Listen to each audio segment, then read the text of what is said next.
Hello and welcome back to another episode on Holton Talks. Today you're joined by myself, Aaron, and Jamie.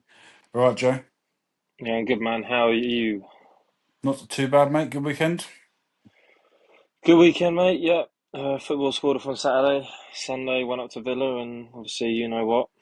Yeah, so just going to do a video on obviously the Wolves game yesterday and for Brighton preview for Wednesday. I wasn't up there yesterday, you were. From watching it on TV, it felt like we were a bit leggy at times, but we got the job done, so we can't really complain too much. And obviously, joint third in the league going into a busy Christmas schedule. What was your thoughts, mate? Yeah, I mean, exactly that. I thought we were quite leggy as it looked quite obvious looking at it that, we had played a European game. There weren't real no intensity. It looked like Wolves won a bit more than us, I'll be honest. And I thought on the whole base of the game, I thought a point probably would have been fair. Mm. Um, I wouldn't have thought we'd done enough to walk away with all 3 points, but I guess it's a sign of a good team, isn't it? Not playing at your best, and you can still win a derby, like in that fashion, keeping a clean sheet. So yeah, positives to take from it. Yeah, so first half, I thought it was quite similar to the Leeds game, where we just didn't seem to put put really any like passing together. We looked like they wanted it more than us in the first half. Second half, I wouldn't say it was much better, but obviously we got the job done. Um, these goals from outside the box, though, what's going on at the moment? It's like I think it's like our ninth goal from outside the box. Yeah, I'm not sure what happens. I was trying to think on the way home yesterday, like why do we keep getting why are we keep getting shots from outside the box, goals from outside the box? I'm thinking that maybe I felt like the impossible's happened and we've become even slower in our build up at times this season, believe it or Yeah, not. And it's like team obviously we're a bit more possession based, which I think we saw in pre-season as well. And I think teams obviously sit in a bit more now. So it could just be the case that we're struggling to break teams down because so many times yesterday it happened for the goal. We're moving it side to side to side to side, and then eventually obviously it comes to the edge and obviously it opens up. So I guess it's a compliment. It's a compliment to us that teams are naturally sitting deeper and putting more men behind the ball when they come to Villa Park and when they play us. So I think that's why we are relying on these goals from outside the box because we can't seem to break through teams at the minute. yeah. I actually thought we were quite lucky with the goal because it was a foul on João Gomez, I think, was it? Mm, Obviously, the play's gone on for a much longer period than for them to go back and stop it. But if he doesn't go down, I think he's that person who's sitting on the edge of the box for Wolves as well. yeah, So I don't think Kamara will get the shot off. But obviously, on the flip side, I thought Wolves should have had a red card as well. You watched it back. Obviously, you're up there, so you saw it live, but it's a bit different. I don't see how someone can leave the ground with 2 feet. And I know it was quite low, but it was still above the ground. mm, And connect with both feet with studs, and it was only a yellow card. I heard the reaction from the Villa fan. They must have played it on the screen, did they? yeah. Played on a big Um, screen after. so it just baffles me how that was not, especially when they've asked him to go over to the monitor. But I don't know what was said in the monitor. They didn't repeat it on the TV. What was your thoughts? Red card? Yeah, well, I didn't really see it at the time. I thought he won the ball fair. Like from my point of view, I thought he won the ball and obviously he just followed through probably, and that was that. Obviously, Kamara went down. He doesn't like Onana milks challenges, but Mhm. and there are players in our team that milk challenges, but you know, Kamara ain't one of them. He's a bit of a warrior. So when he stayed down, I thought something's obviously up. And then for him to stop the play and then Yeah. still overturn the decision, I've never seen that before. Obviously, I think Villa were the first team to have a referee overturn a VAR decision in their favour when it got put in. I don't know if it was the first season VAR was in the Prem, the year of COVID, or it was the one behind closed doors the Yes. season after. But I know we're the first team that it went in our favour where a ref overturned the decision. But Yeah, the VAR actually said to him, stop play, potential red card. So that's mm. why he stopped the But yes, I mean I've seen them overturn it, like I was saying, but I've never seen one where they've stopped it. and Because it haven't happened gone at and beat it up. it happened at Man City last year. I think Rashford played a ball and JJ got fouled and we got given a penalty, and and they stopped it because they didn't give a foul on JJ at first. They must have thought he dived or whatever, or making a meal of it, and they got stopped and it got given. I've never seen it stopped and not given, so I was surprised at that. And then they showed it afterwards, and he's jumped in 2-footed off the ground. Oh yeah, like that's safe, isn't it? So Mm. it's bizarre for me, but a bit off topic. But even just, I mean, I hate refs. I think most people do. But I don't know if you watched the Palace game, United one at midday yesterday, the one before the Villa No, I game. didn't. The only thing I saw was the Mateta penalty where he retakes it, doesn't he? So that's not what I was going to bring up, but it was the Mount goal, the free kick. So it was. I don't know if you remember. It was Palace.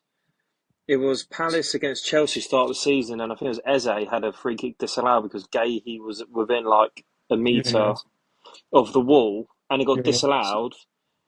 But then yesterday, Xerxes was within a metre of the wall and interfered with play, and yeah, it got given.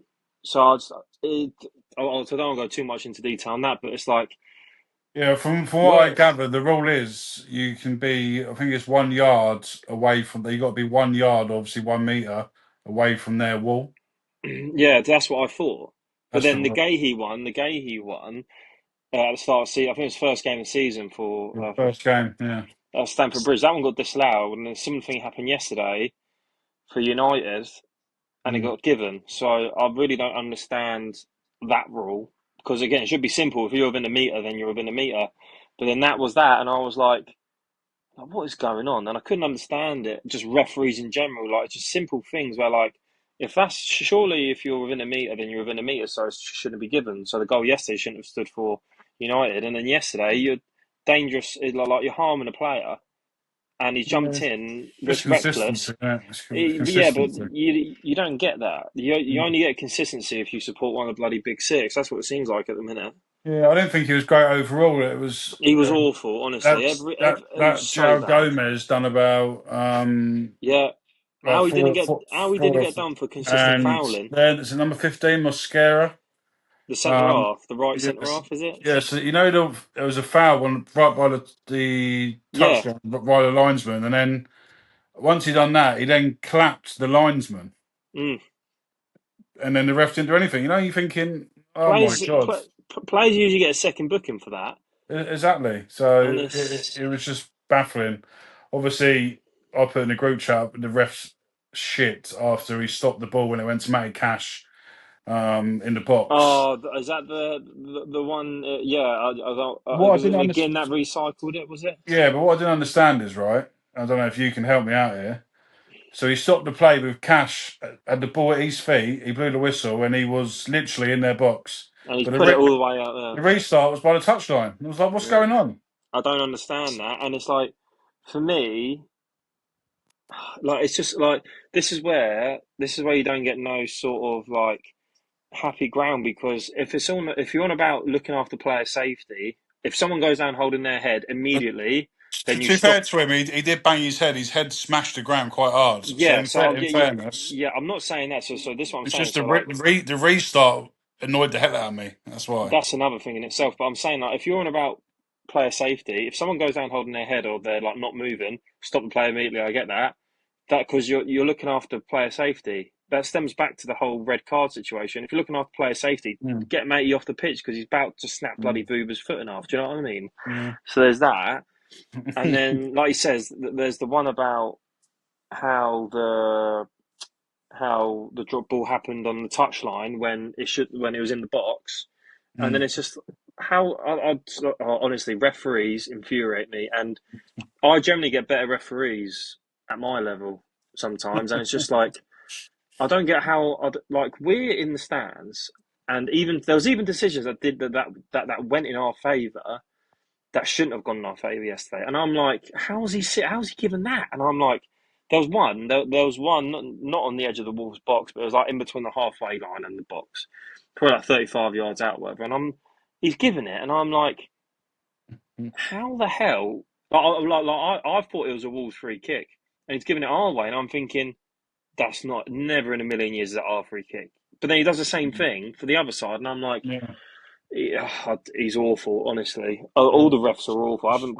And I frustrating. was saying yesterday, I was like, we've never come. I was saying to your old man when walking out, I said, I was like, whenever we ever walked away from a game, not talking about a referee and how bad the performance was, it's always It's about a been a ref and how while, bad isn't they it? are. It's been a while. It's been a while.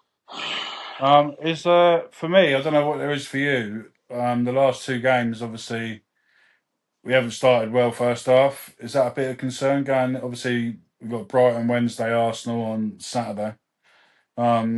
It's a bit concerning for me. The last couple of games, we haven't. Yeah, we won. We've won both games, but the first half we haven't been great at all. In the second half, obviously, we've got the job done, but we haven't seen the performances of what we were the last couple of games. Is that an issue for you or not really? I don't not necessarily because I feel like Emery's can switch it up. He does it sometimes. Brighton as well. I remember last season I was on holiday. I think I was in Turkey, but I remember watching it. Rashford Uh, scored, didn't he?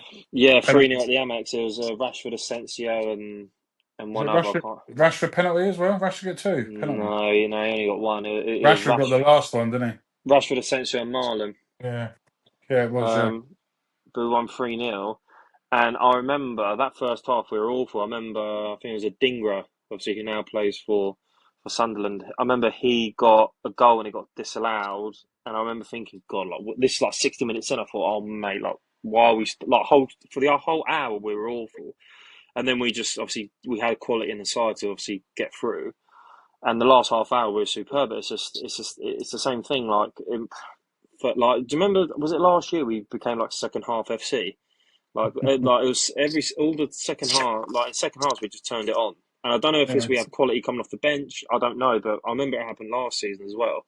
We earned a lot of our points in the second half. It might be the way Unai sets up. I don't know. He's a bit of a passive manager as it is, so it might be the case of just he wants to keep the ball early on. I don't know, but yeah, strange.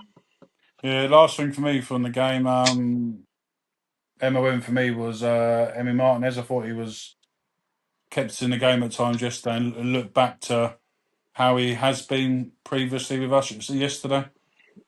Yeah, What did you, he was that superb. that save was from the header as well. The crossbar Right. one. Yeah, where he saved it on the top bar, and then when as he come down, he managed to flick it out. There was a couple of saves where one of them was when Matey was offside, but he didn't realise. He saw it so late. He managed to Yeah, get down so quickly. So hopefully he's back to his best now. I know the Leeds game, people said he was at fault, but I actually did think he got pushed before the heading challenge come in, which when you're sort of set as a goalkeeper, it does put you off a little bit. yeah. But do you reckon he's back to his best now, or not really? So I know you when you done. I think it was Scott last time with the podcast. I think you said it that he's sort of on the decline at the moment. Very slowly on the decline. Yeah. I still think he's on that decline, but him and on decline is still, in my opinion, our best player. I've said it for years now. I think he's our best player, and that just proves it on Sunday. He bails us out of situations so many times, and obviously for every 10 performances, good performances he's done, he has one or two stinkers, like the Mm. Liverpool away one where he passed it to Salah. It's like he'll do something stupid like that, but then he'll save you against Wolves. It's just who he is. He's a bit out there. But I still think he's our best player. I feel like again him on a decline is still comfortably our best goalkeeper, and I feel like we he has set a bar so high that no one can come in and replace him and be better in my head. And even when he's performing bad, again, I still never in my head is like, oh yeah, let's just chuck Bezo in. Like it's still Yeah, always Martinez for me. yeah. Um, Same as that, yeah, mate. So moving obviously to Wednesday. I think you Scott and your old man's going, aren't you? yeah, So that soulless piece of shit. if anyone sees Jamie or Scott, obviously come and say hello if you want to. My main question for Wednesday, Marlon or Watkins, because I thought we missed Watkins just for his channel running. Mm. And Marlon doesn't seem to play well when he's given that just solely attacking role, if that makes sense. Would you stick with Marlon up front or go with both or just Watkins with Rogers behind? So obviously it depends how obviously Emery wants to set up. I remember the Leeds review we done. I said that I feel like Marlon can only play in a two Mm, because if he's a Watkins, they're going to be after Watkins because Watkins is our main man. So he gives him freedom for those free runs in behind, dropping in, spinning, whatever it may be. Whereas when he's a focal man, his worst attribute, in my opinion, is playing his back to goal. Like if you pump the ball up to him, it's hard. It's very rare you see Marlon touch it down, hold off a defender, and no, then exactly. and then lay it off. It's just not his game, and that's fine. It's not his game. It weren't Rashford's game either. But when he started as a nine last season, but No. Watkins can do that. Watkins can occupy a whole back three if he wanted to. Yeah. Marlon can't. So for me, I'd play Watkins. Watkins, I don't know if that for the statos out there, I don't know the exact goals he has, but he always performs well against Brighton. He has a good record against Brighton, so I feel like I'll go for that for the just nostalgia reasons. I feel like for whatever reason it Mm. is, He he is always on a poor vein of form now, isn't he? I think I can't remember. I one saw in a stat 12 one in one in league 12. in the Yeah, league, 1 in 12. which is he's worse since he's been to Villa. And even when he Um, came off the bench, when he's he, running towards the whole end, for not even a split second did I think he's going to score here or he's going to. He no, looks. I don't know his what it is, confidence mate. looks shot. Yeah.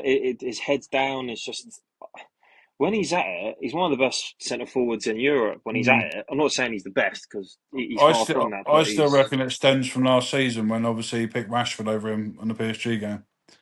Mm, Me personally, I think that was a what the major, like the trust has gone yeah, because Emery, potentially. yeah, Because Watkins always seems to play better when there's no one else there, if you know what I mean. yeah, We like saw and it with imagine, yeah. Danny Ings and stuff like that, and obviously when Rashford come in last Now it's season, for a similar thing with Marlon. and now it's a similar thing with Marlon. So it just looks like when Emery sort of tries to change the forward line, it seems to put his confidence down. Yeah. Um, but like you said, an on-form Ollie Watkins, he's up there in the Premier League as he's a handful with his runs. He can hold the ball back, and on his day, he's a bloody good finisher. So for me, we need to get him back because as much as Marlon has done well, I still think he's better, like you said, playing alongside Ollie or coming off the bench. So I think we either need to get him firing or he needs to look for a suitable replacement in Mm, January or towards the end of the season for next season. Personally, yeah. um, so yeah, but hopefully he turns the form round. But yeah, it just looks like he's a bit short of confidence for me at the moment. So I feel like um, as well the way Brighton play, you want to be at them in my opinion, you want to be at them from the front. Like yeah, they do concede a lot of goals from turnovers in their own half. So I just feel like, if you can, like Ollie is off the ball one of the best strikers in the world with his off the ball pressing, and mm, that's not even me just blowing smoke up his arse. Like he is like. I think his work rate is up there with the very best in of all strikers in Europe. Like he's. Do you remember like Vardy when Vardy was at his pomp? Like Vardy was just an absolute rat, wasn't he? Like he was just at your yeah, heels all the time. When Watkins off the ball is at it as well, and he was showing signs of that yesterday when he came off the bench out of possession. The way he was pressing the goalkeeper as soon as he came on, it's like I think against Brighton that's what you want because they will try and play out religiously. So I feel like it was a similar thing with De Zerbi. I remember when De Zerbi came in. Obviously, De Zerbi took it to the extreme. The manager they have now doesn't do that. They will go along if they have to, but I remember under De Zerbi they kept playing no matter what, and it's just like I remember Watkins always gets so much joy against Brighton from just the turnovers in their own half. So for me, I would go Watkins, but that's just personal yeah, preference. yeah. Me too. I think he will make a couple of changes personally. I think Matson might start at left back. I think Anana might come in for Buendia potentially. And put Rogers out on the left. Um, Maybe have a three of Tillemans, Kamara, and Anana. With Tillemans being the higher one, personally, Mm, because yeah, I actually think we missed a bit of Anana yesterday. In that first half, because when he was getting a bit feisty. he's been on top form for us recently. And yeah, like you said, I think Watkins will come in for Marlon. So I reckon three changes. I reckon. Looking ahead to Saturday as well. How did you see it with Tielemans yesterday? Because from the stands, he did not look at it one bit. No, he didn't look at it at all. But I did notice. I don't know if you noticed up there. As soon as he got the ball, there was Bellegarde was on him straight away. Mm. So I don't He's a little know. rat as well. He Yeah, has so much energy. I don't know if that was like part of their game plan for him to. As soon as Tillman gets the ball, he needs to be there. Do you know what I mean? So, Yeah, but when he did get a chance to pass the ball, they were very loose passes. But he's just coming back to fitness, isn't he? And obviously, yeah. got some minutes in Europa League. Um, so hopefully, it's just his fitness, and he was just a bit tired from Thursday potentially. Maybe, Yeah. but I wouldn't be against it, even if he still went with, say, say Kamara and McGinn. Arna. Yeah, if he went with Kamara and Arna, just solely on the fact of how he played on Sunday, starting out that game, and again being like a second half FC, because again they're going to come at us. If we can just see it out, and then you get to the 55th, 60th minute, and then you're putting Tielemans on, even Barkley when he comes on, because I think Barkley's been good. Oh, I'm saying that he came up Went off injured, didn't he? yeah, Yeah, he went off did. injured. Yeah. Oh, that one goes out the window then, doesn't it? Well, 60th minute when Tielemans comes on by himself. But yeah, it's just I'll be happy with Onana and Kamara. But I just know that Tielemans, when he gets back to his best, if we can get him and Watkins, more so Watkins, back on that form that they were showing Watkins 2 seasons ago when we qualified for Champions League, and Tielemans what he had, well, what he is, Yeah, you know, I think we'll be absolutely fine. And I don't know if you've seen the December run of games we have. that was It dreadful. is tough. It is Yeah, very tough. very, very tough. And you have to Very look at tough. Brighton and you think, okay, they're fifth. So would you take a point? And then you got Arsenal at home, and you're like, okay, best Would team you in the take the league by a point? mile. Would you take a point? And then it's like you got West Ham away on the 14th, which you'd like to think we get 3 points from. United at home, which even though we're bad against United, we always stink out the gaff against them. You'd like to think 3 points. Then you got Chelsea away, you got Arsenal away. It's like So, it is tough. yeah, if you were to offer me 5 points now for Brighton, Arsenal, West Ham, I Oh, think I think I would take it personally. oh, oh, yeah, Just to keep the run going because we haven't lost. I know we might obviously drop down maybe a couple of positions, but just to keep it going, the run, bit of momentum, getting a point at the Amex, a point against Arsenal, and then obviously beating West Ham, I would probably take it now. Um, just looking ahead, obviously to Brighton, they seem to turn the corner a little bit. They seemed to start well and then went down a little bit, and now they're shooting back up the table again. But we always seem to do quite well against Brighton, don't we? yeah. I feel like Always. So I feel like what Palace is for us, we are for Brighton, because I think they've only beaten us once since we've been up in the yeah, it's Prem, I not think, many. or Yeah, twice. it's not many. They beat us behind in the behind closed doors season, and last season I think, was it? No, 2 seasons ago at the Amex. So yeah, I think we have a good record against them. But again, if a point got offered to me, I, I, I don't know. I think I would take it. I would, but call that negative minded. But they are. I think that they always go under the radar, and They're a bit like us, though. We seem to go under the radar as well. They're I just guess so. Yeah, but then I think obviously we've got Unai and we've got some high profile players. Brighton always seem to lose their best players, yet always seem still to up still there. be there. Like you look at, Yeah. they lose João Pedro, and yet Danny they're Welbeck's doing a bit. Danny Welbeck's doing bits, and it seems like they always have someone. Obviously, we watched a lot of Club Brugge last year, or Brugge. I think they like to be called Brugge. We watched a lot of them last year, and they had was it the Kuiper? The Cooper, the left back, Yeah, yeah, very yeah, good. yeah. Did he score yesterday? Did he? He scored yesterday, yeah. Him, it's like, obviously we knew them, we knew of him because we saw him a lot last season, about 3 times last season in the Champions League. But for people who weren't, not Villa, who weren't a Villa fan and not watching regular European games, you wouldn't know who he was. And it's just like they No, make exactly. such a shrewd signing that, he's going to, again, give it a few years, he'll be at a traditional Big Six club and he'll go for another 50, 60 million because that's just the recruitment they do. It's superb, really.